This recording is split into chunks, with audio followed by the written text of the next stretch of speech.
Hello, everybody. My name is Osas Eweka Smith. I am the founder of the Edmonton Natural Hair Show and the Maritimes Natural Hair and Beauty Show. This is our 2021 virtual natural hair show. This live stream is the fourth one, is the number four session we've had today, and today's day 2 of our events, and it's the final day of our event. If you missed anything from yesterday, you can go back to our YouTube and Facebook channels, Edmonton Natural Hair Show on both, that's the name for both platforms, and find all the sessions previous to this one.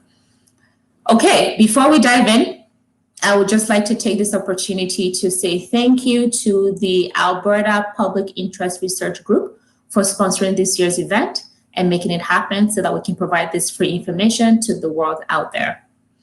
How this session is going to work is that I'm going to disappear into the background and let Maza take it away and share her experience and topic to help people with locks today in washing and caring for their locks. And there will be 2 times that I might pop up back on the screen. That will be one, if there are any technical issues, if I freeze, she freezes, or if the sound quality is not good or anything like that, then I will come back on, pop on screen and try to fix it and resolve it. The second time that you might see me will be towards the end of the conversation when Maza is all done.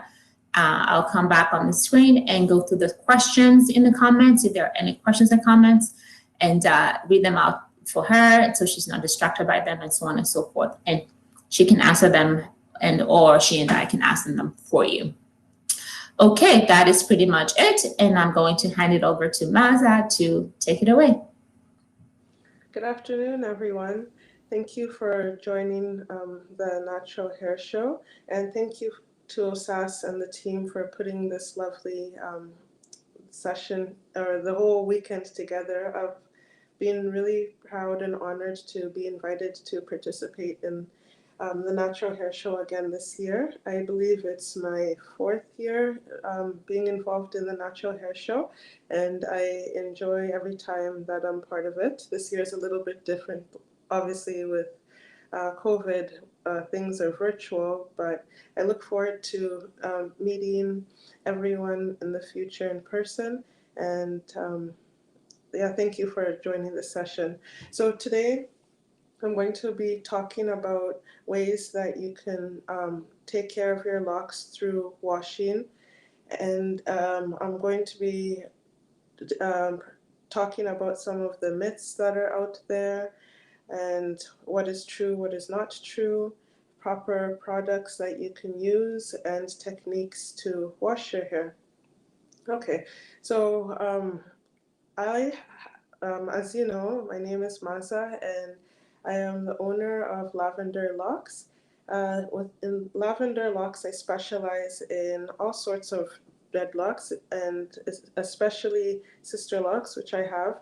Sister locks are just micro locks.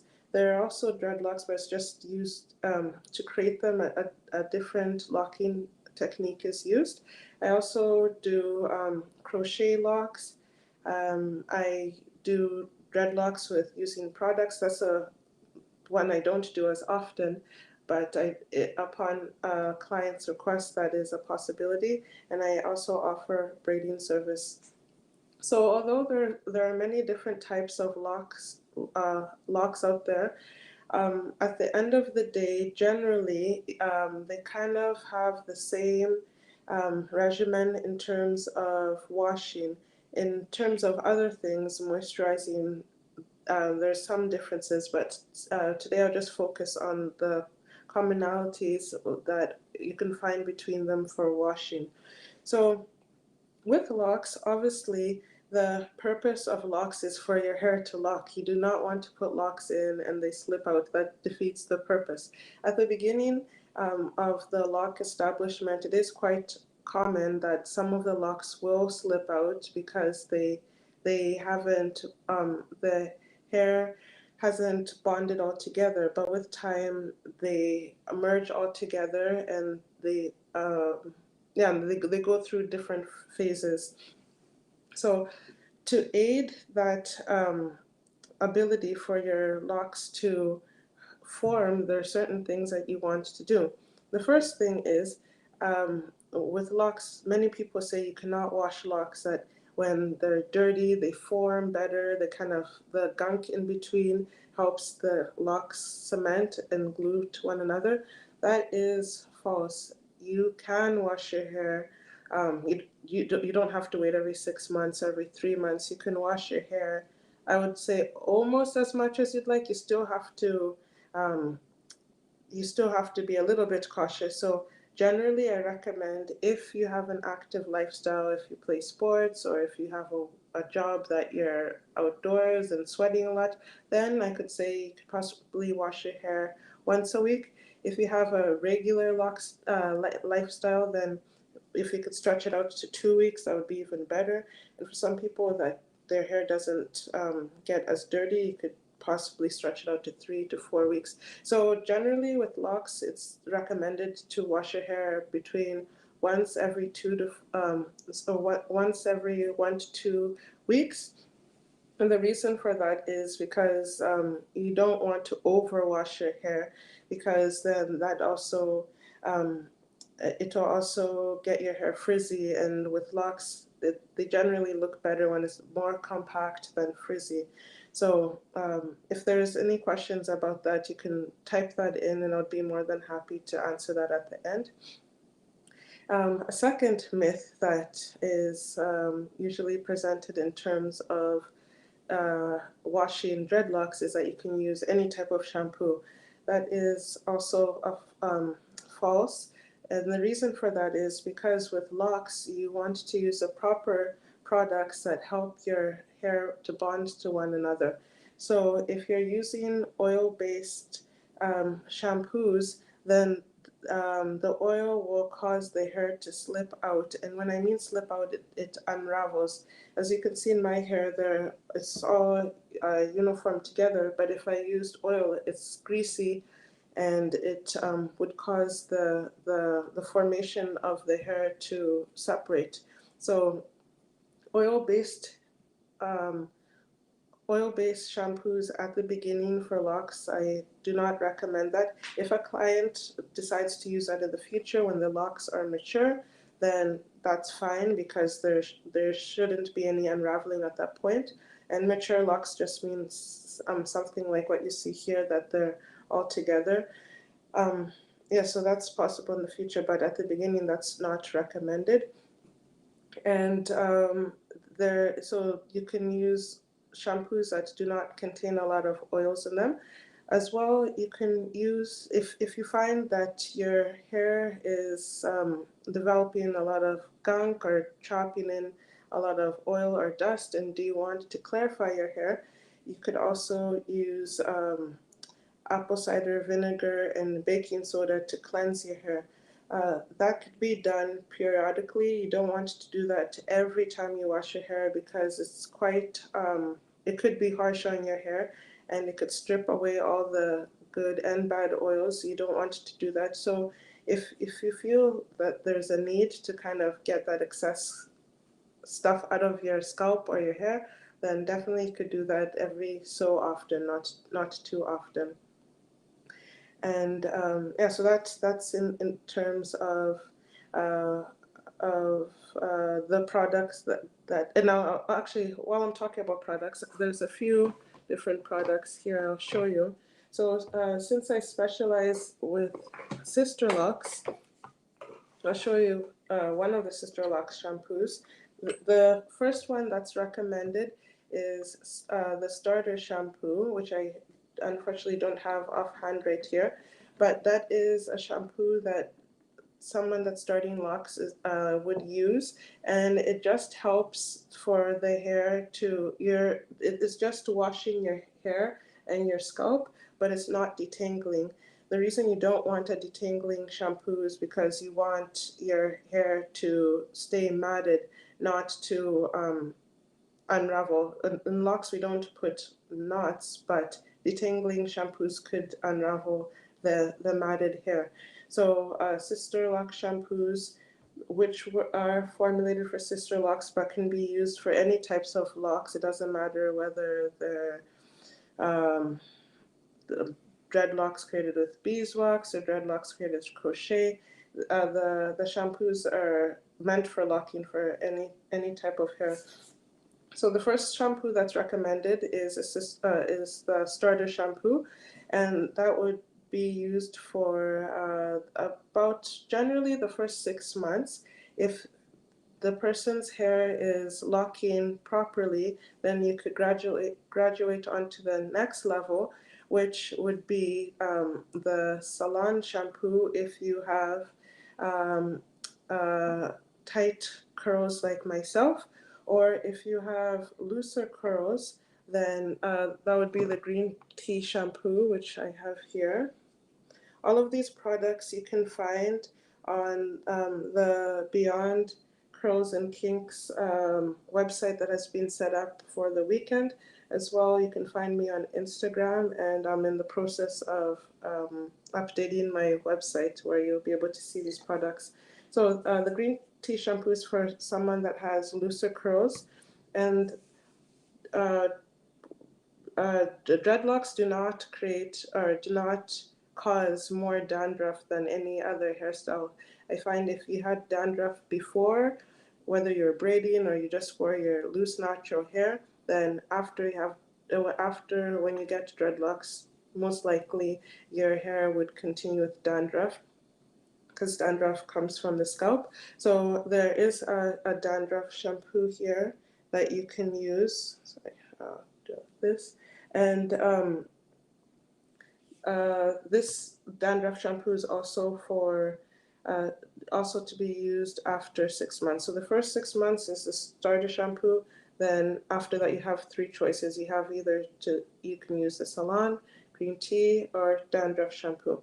So all of these shampoos are very concentrated, which just means that it's thick. It's not that it will harm your hair or scalp or your body in any sense. It's just very thick.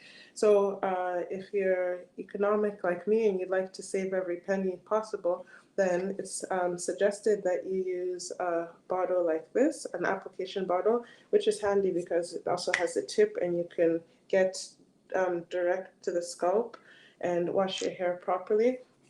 So with this, you would take about 1/3 of the shampoo, about there, put it in the bottle, and the rest can be filled up with water, and shake it, and then apply it to your scalp as you're washing your hair. If you like your shampoo to be a little bit more soapy, then you can add in more product and less water, just depending on your personal preference.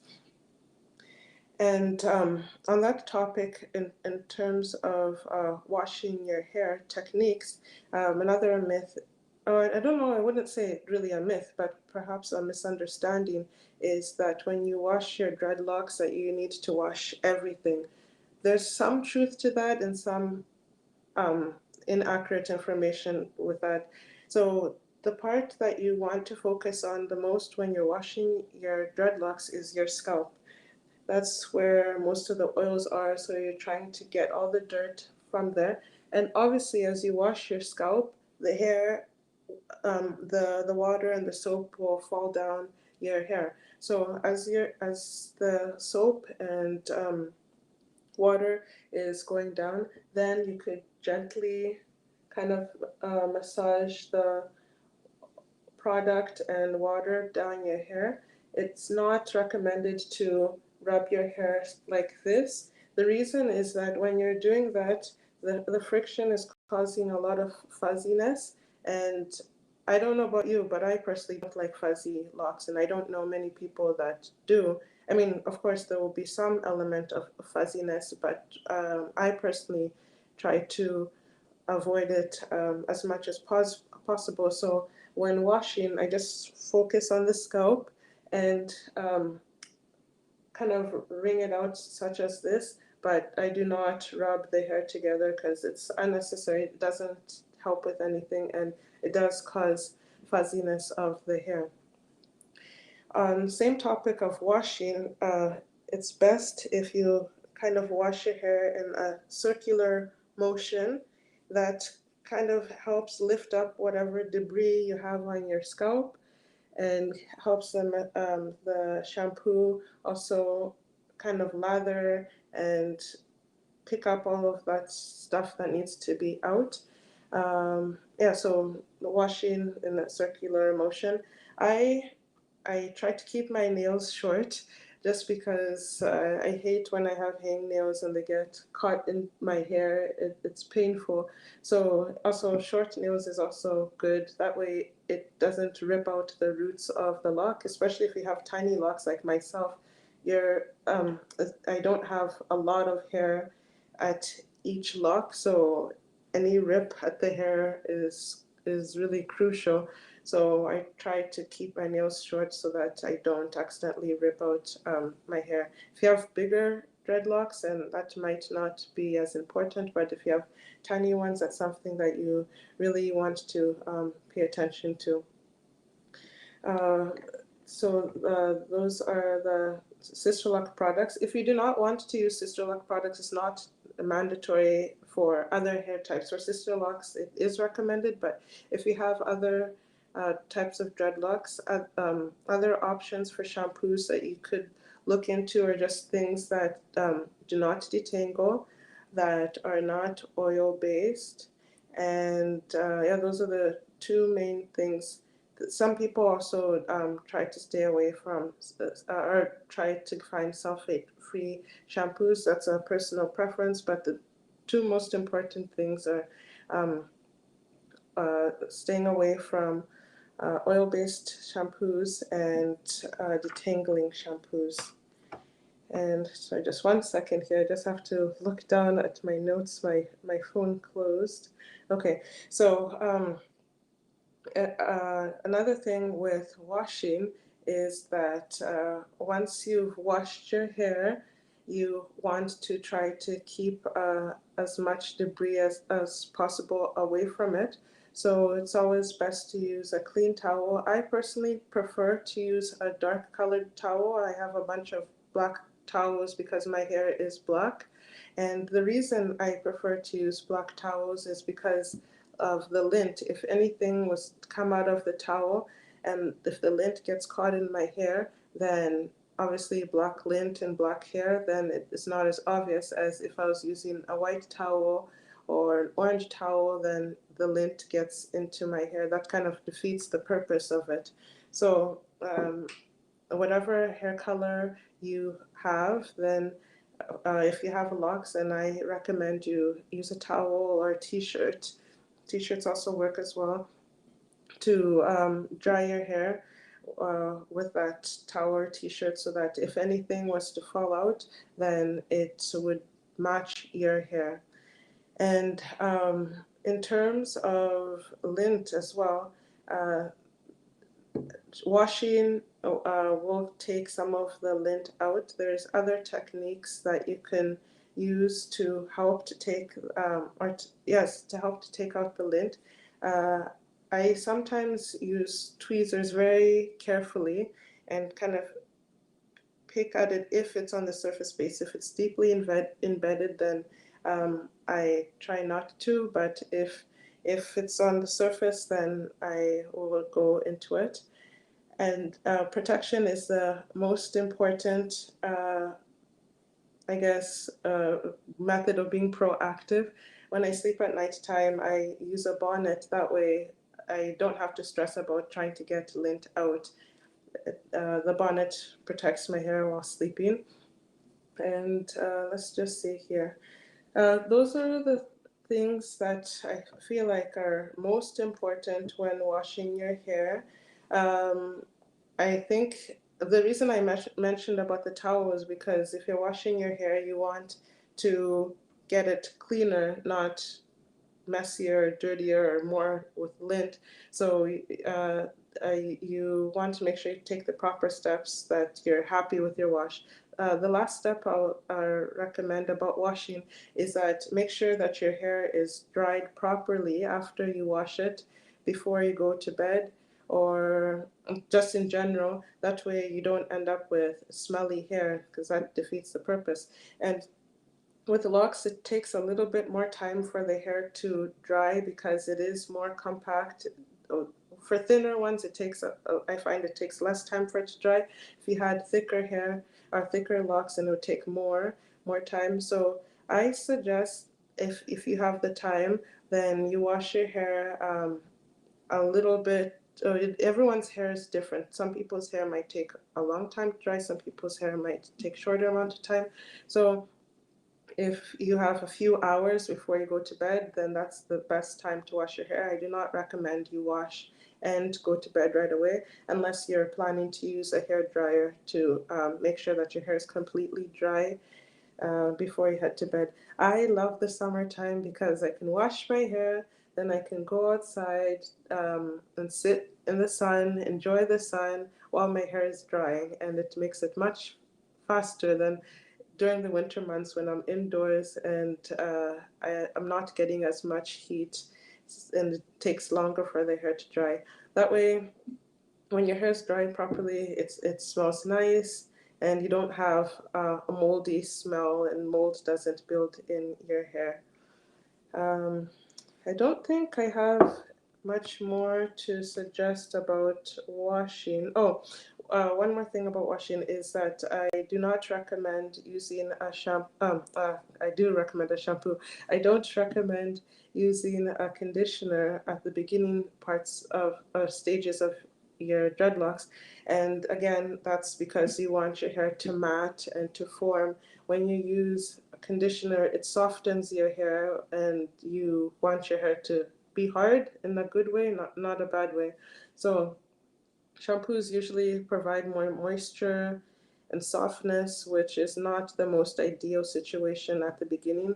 Later on, if you really feel like um, you would like to have your hair a little bit more softer, then there are different products that you can use, and one of them is the Reconstructor.